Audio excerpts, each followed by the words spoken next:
Si Justin Brownlee ay nagkaroon ng seryosong injury concerns at hindi nakalaro para sa Gilas laban sa Australia noong July. Ayon sa mga ulat, kabilang sa kanyang kondisyon ang right hamstring strain, peroneal tendinopathy sa kanyang binte, at problema rin sa kaliwang tuhod. Dahil dito, malaking tanong kung gaano kabilis ba siya makakabalik sa kanyang dating kondisyon.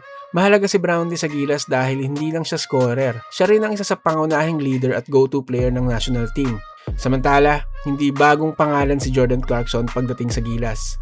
Naglaro na siya para sa Pilipinas noong 2023 FIBA World Cup at dati nang sinabi ng SBP na nananatiling posibilidad ang kanyang pagbalik depende sa tournament, availability at plano ng national team.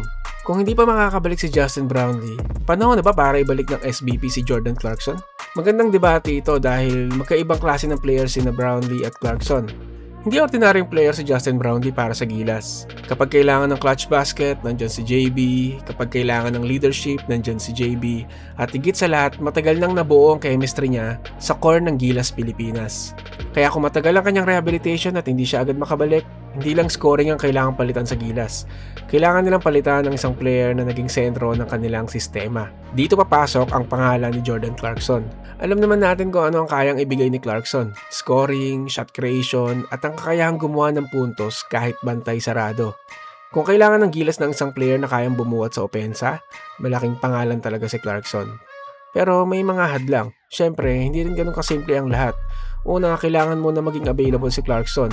Pangalawa, kailangan may opisyal na desisyon at plano ang SBP at coaching staff. Kaya ngayon, hindi pa dapat sabihin na siguradong kukunin ng SBP si Jordan Clarkson.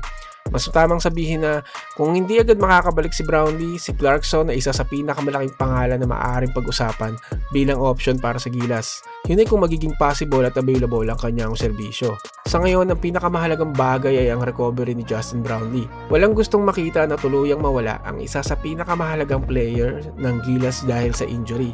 Pero sa basketball, kailangan laging handa sa anumang sitwasyon. At kung sakaling hindi agad makakabalik si Brownlee, isang malaking tanong ang maaaring harapin ng SBP.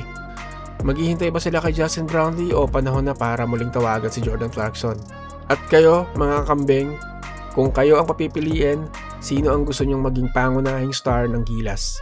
Ang subok na at may chemistry na si Justin Brownlee o ang explosive NBA scorer na si Jordan Clarkson? Comment down below ang inyong sagot. Muli, salamat sa panonood. Mag-like, mag-subscribe. Pindutin nyo ang bell button para sa notification. Pwede rin kayong mag-comment at panoorin ang mga past videos ko. Yun lang, salamat. Peace out.